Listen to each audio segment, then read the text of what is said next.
நம பார்வதி பதையே. தென்னாடுடைய சிவனே போற்றி.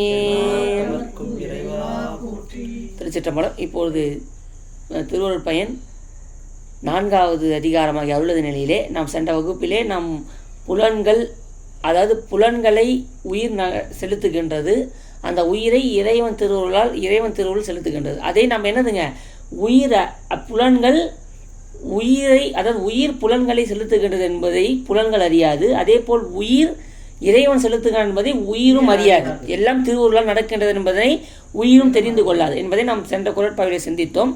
இப்பொழுது நம்ம இந்த 36வது குறட்பாவினை திருவருளும் நிலமும் அகழ்வாரை தாங்கும் நிலம் போல தம்மை இகழ்வார் பொறுத்தலின் ஒரு குறட்பா சிந்திச்சிருப்போம்.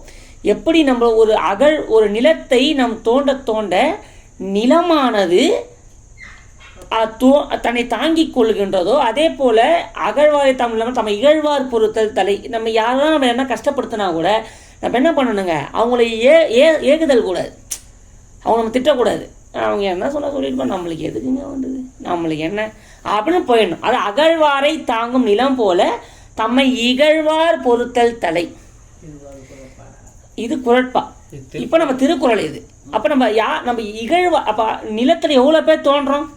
நிலம் என் பையனை தோன்றேன் ஒரு அடி கேட்டுக்குதா, நம்ம இஷ்டத்துக்கு 200 அடி போடுறோம், கிணறு வெட்டுறோம், எதனா நிலம் நம்ம கேட்குதா, இல்லை. அது போல் நல்லா பாருங்கள். இப்போ கூட நம்ம உட்காந்துறோம், போகிறோம், வரோம், நடக்கிறோம். நம்ம நினைப்போம் நானே போகின்றேன், நானே வருகின்றேன், நானே பண்ணுகின்றேன். ஆனால் இந்த நிலம் என்று ஒன்று நம்ம தாங்கி கொண்டிருப்பது மறந்துடுறோமா இல்லையா? இன்னொரு நல்லா ஆழமாக சிந்திச்சு பாருங்கள். பூமி மேலே சுற்றின்னு இருக்குது, பூமி மேலே நம்ம இருக்கிறோம். இந்த கவனம் நம்மளுக்கு வருதா? இந்த கவனம் நம்மளுக்கு கிடையாது. பூமி மேலே நம்ம ஒட்டின்னு இருக்கிறோம், அந்த எண்ணமே நம்மளுக்கு வர மாட்டேங்குது. அப்படியே போவோம், வருவோம், சுற்றுவோம், எல்லாம் பேசுவோம். ஆனால் இந்த பூமி மேலேயே நம்ம இருக்கிறோம். அந்த கவனம் எங்கேயா வருது நம்மளுக்கு? அந்த கவனமே நம்மளுக்கு இல்லையே. பூமி மேலே தான் நம்ம இருக்கிறோன்ற எண்ணமே நம்மளுக்கு வருவதில்லையே. அதே போல தான் இந்த இறைவன் நிலத்தை ஆதாரமாக வைக்க தான் நம்ம வாழ்ந்துன்னு இருக்கிறோம்.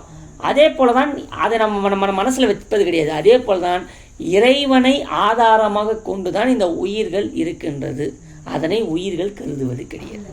எப்படி நிலத்தை ஆதாரமாக கொண்டு நம்ம உயிர்கள் வாழ்கின்றதோ அதே போல் அதை நம்ம நடமாடுறோம், போகிறோம், வரோம். இப்போ நிலத்தை ஆதாரமாக தான் நம்ம இருக்கிறோம். அதே மாதிரி இறைவனை ஆதாரமாக வைத்து தான் இந்த அனைத்தும் இயங்கிக் கொண்டிருப்பதை நிலத்துடன் ஓமையை காட்டுகின்றார், நிலத்தை ஓமையாக காட்டுகின்றார். குறள் 36. திருவருளும் நிலமும் தரையை அறியாது தாமே தெரிவார் புறையை உணரா புவி.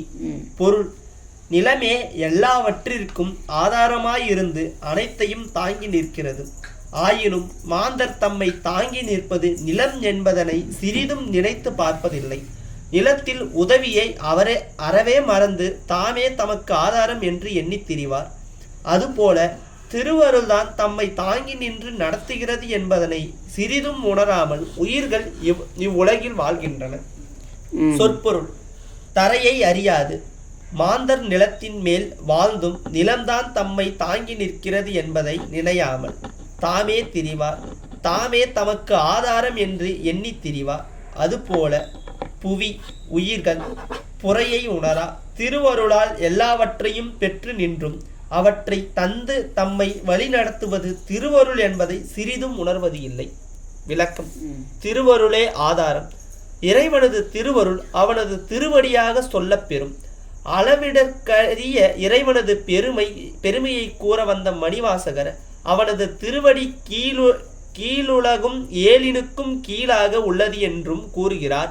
பாதாளம் ஏழினும் கீழ் சொற்கழிவு பாதமலர். திருவெம்பாவை 10. திருவெம்பாவையில வந்து பாருங்க, பாதாளம் ஏழினும் கீழ் சொற்கழிவு பாதமலர். இதன் கருத்து இறைவனது திருவடியே எல்லாவற்றையும் தாங்கிக் கொண்டிருக்கிறது என்பது ஆகும்.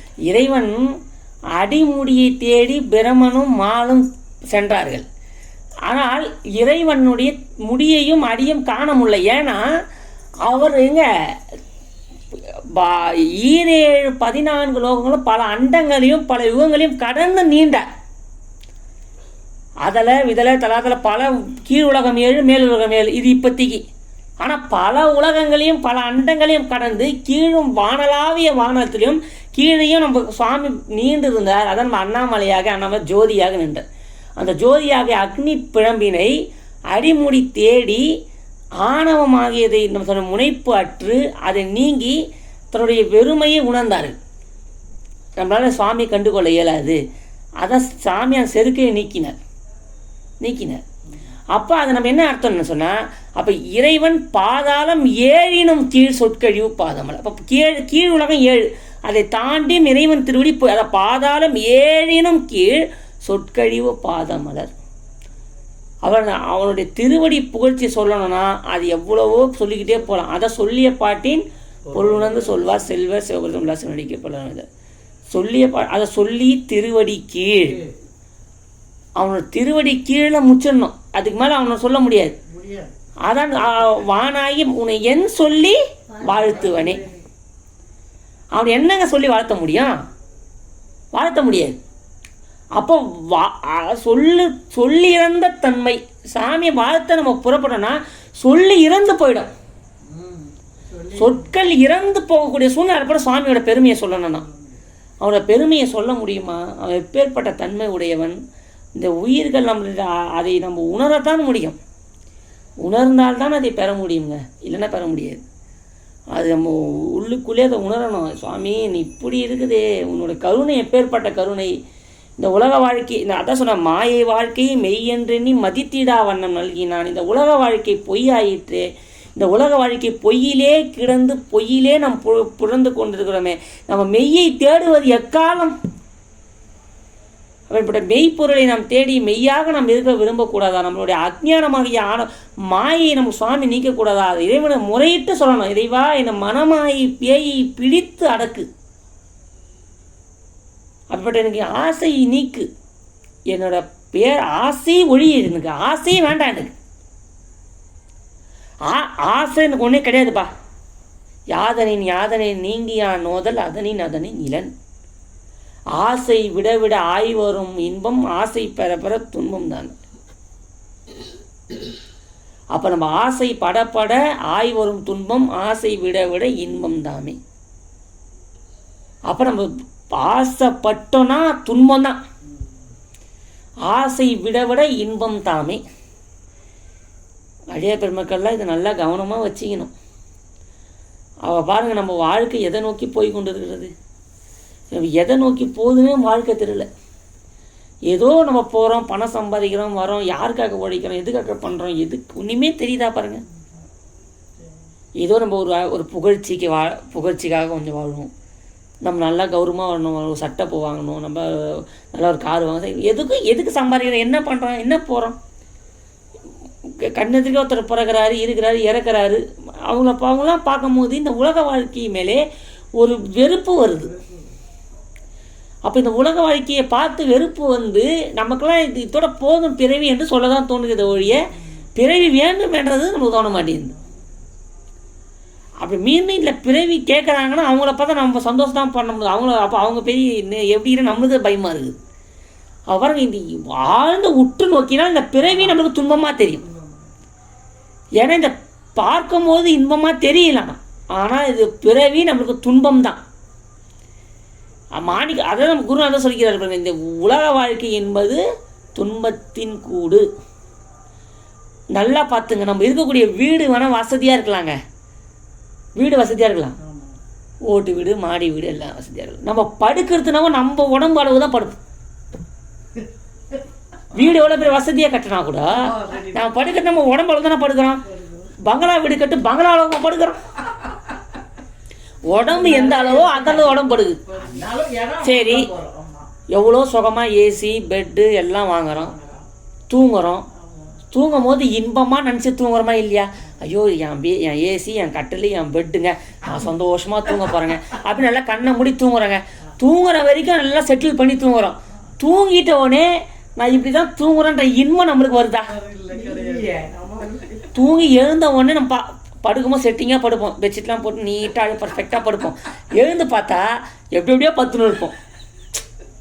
அப்போது நான் இப்படி தான் தூங்கினேன் அப்படின்னு செட்டிங் பண்ணி படுத்தா கூட நம்ம எப்படி காலையில் எதுவும் மாறி மாறி தான் படுத்துன்னு இருக்கிறோம். தூங்கினேன்னு தெரியுமே தவிர தூக்கம் இப்படி தான் இருந்த தூக்கத்தில் அந்த இன்பம் நமக்கு தெரியுதா? தெரியாது. இப்படி தான் நம்ம தூங்கணுன்ற தூக்கத்தை நம்ம இன்பம் அனுபவிக்கிறோமா?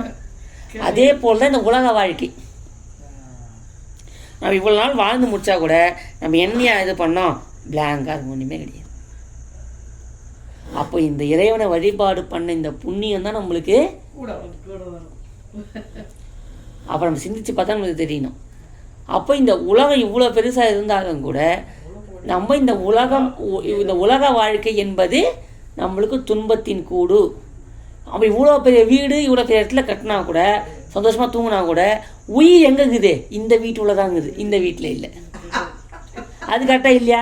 எவ்வளோ பெரிய வீடு இருந்தாலும் உயிர் இருக்கிற வீடு இந்த வீடு தான். இந்த வீடு இல்லை, இந்த வீட்டுக்கு பெயிண்ட் அடிக்கிறான், இந்த வீட்டை கவனிக்க விட்டுறான், பொட்டுன்னு போயிடுது. எதை அனுபவிக்க முடியும்? மருந்து எடுத்துக்கணும், நல்ல ஆரோக்கியமான உணவுகளை எடுத்துக்கணும், தியானம் பண்ணணும், மனப்பயிற்சி செய்யணும், ஆசையை விடணும், மனசை அடக்கக்கூடாது. மனம் எத்தனை நினைச்சாலும் நம்ம மனம் நான் இல்லைன்னு தெரியணும். மனசை முதல்ல கழட்டி விடணும். இப்போ மனக்கவலைக்குதான்றான். செருப்பை போட்டுட்டே எனக்கு செருப்பு போட்டேன்னா செருப்பை கழட்டி விட்டா முடிஞ்சு போச்சு. செருப்பை போட்டுக்கினே இப்போ ஒரு செருப்பு மாட்டிக்கிறோம், அதில் ஏதோ ஒரு மலமாக ஏதோ மெரிச்சிக்கிறோம்னு வச்சுங்க. அது செருப்பை மாட்டிகிட்டே நம்மளுக்கு அந்த இருக்க பிடிக்கல மனம் கஷ்டமாகுது, எனக்கு இருக்கிற நாற்றம் பிடிக்கல. இது என்ன நான் சொல்கிறது அப்போ தான் உங்களுக்கு புரியும். இப்போது நம்ம ஒரு செருப்பு மாட்டுறோம், அந்த செருப்பில் ஏதோ மலம் அம்பிட்டு நம்மளுக்கு அந்த ஒரு நாற்றம் பொறுக்கலை.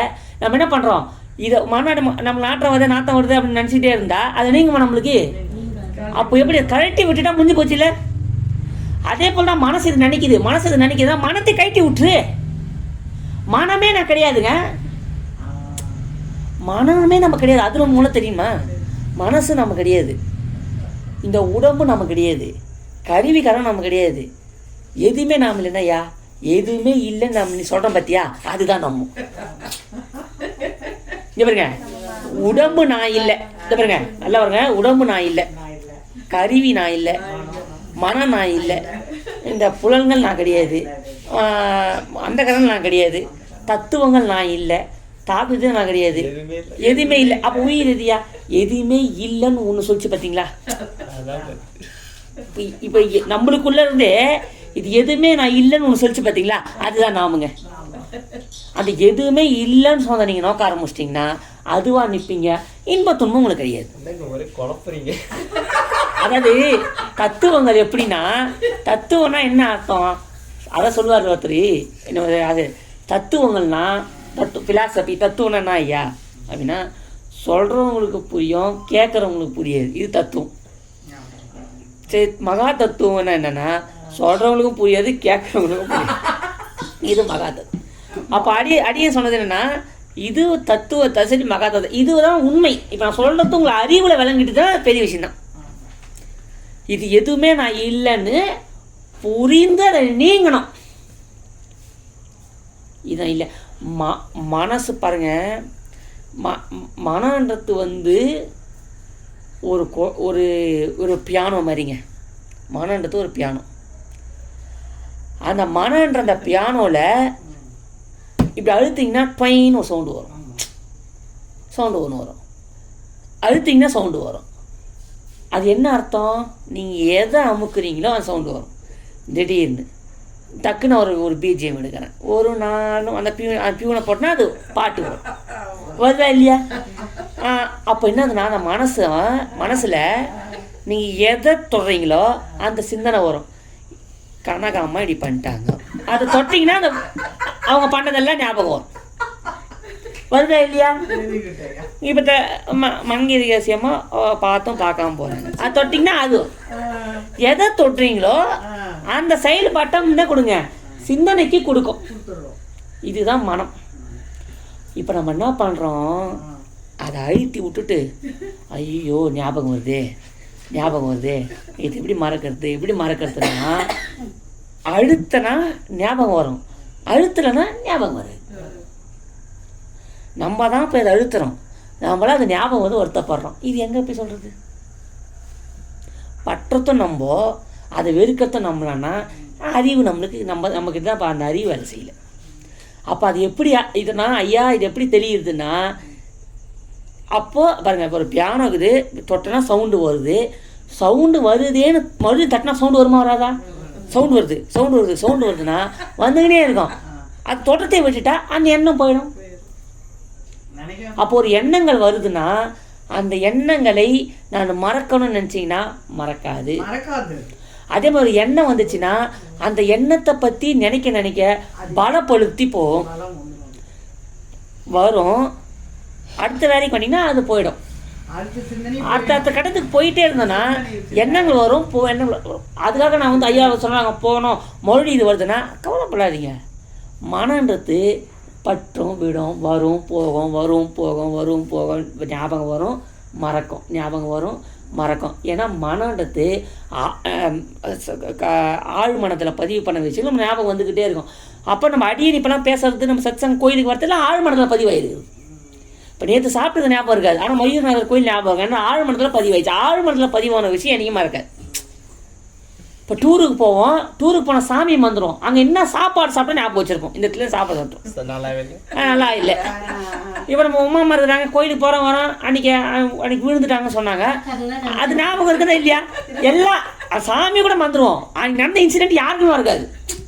அப்போ ஆழ் மனதில் பதிவான விஷயம் நீங்கள் என்னைக்கு கேட்டாலும் சொல்வீங்க. அப்படின்னு அர்த்தம்னா மனம் சொல்வது எண்ணி கவலைப்படாதீங்க. அதுதான் அடியோட தாழ்மையான வேண்டுகோள். அப்போ மனன்றது பல எண்ணங்களுடைய மனன்றது வேற ஒன்றும் இல்லைங்க. மனசு இல்லை டக்கு நீங்கள் சொல்லுவான். மனம் வந்து பாதிப்படைஞ்சா இதய சம்பந்தப்பட்ட நோய்கள் வரும். ரொம்ப யோசிச்சுக்கிட்டே இருந்தால் புத்தினா இங்கே கை வைப்போம். புத்தியில் ரொம்ப சிந்திச்சுக்கிட்டே இருந்தோன்னா மூளை சம்மந்தம் தலைவலியும் வந்துடும். ரொம்ப யோசிச்சுட்டே தான் தலைவலி வந்துடும்.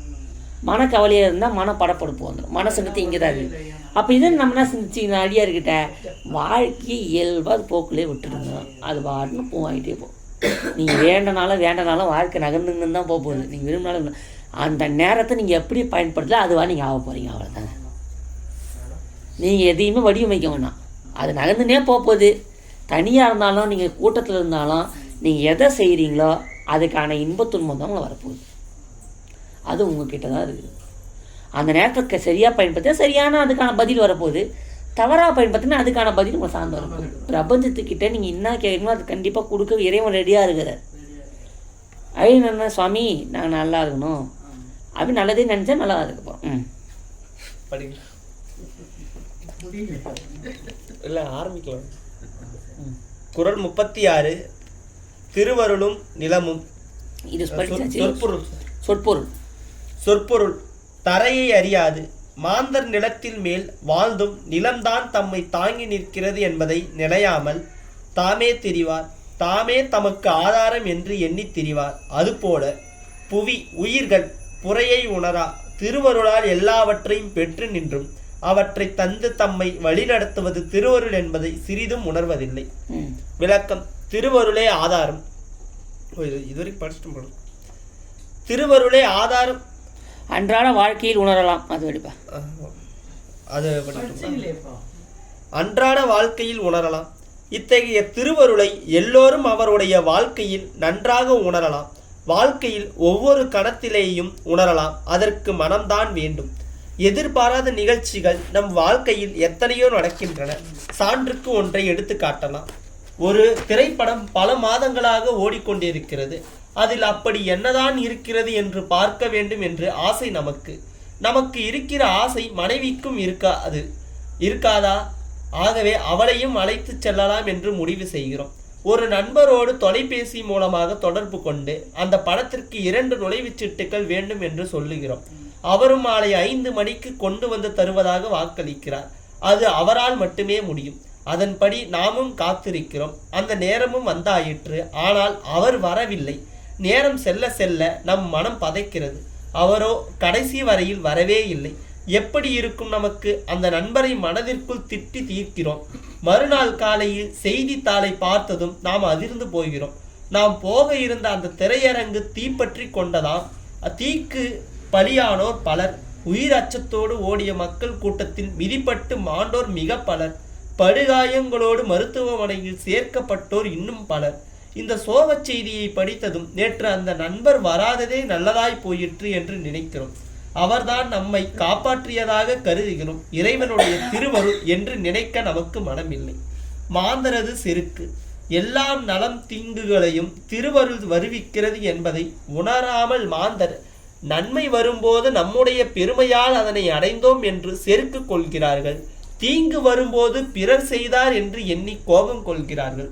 கோபுரத்தின் கீழ்ப்பகுதியில் அமைக்கப்பட்டிருந்த ஒரு பொம்மை நினைத்ததாம், இவ்வளவு உயரமான கோபுரத்தை நான் அல்லவா தாங்கி நிற்கிறேன், நான் இல்லை என்றால் இந்த கோபுரம் எப்படி நிமிர்ந்து நிற்க முடியுமா என்று எண்ணி செருக்கு கொண்டதாம்.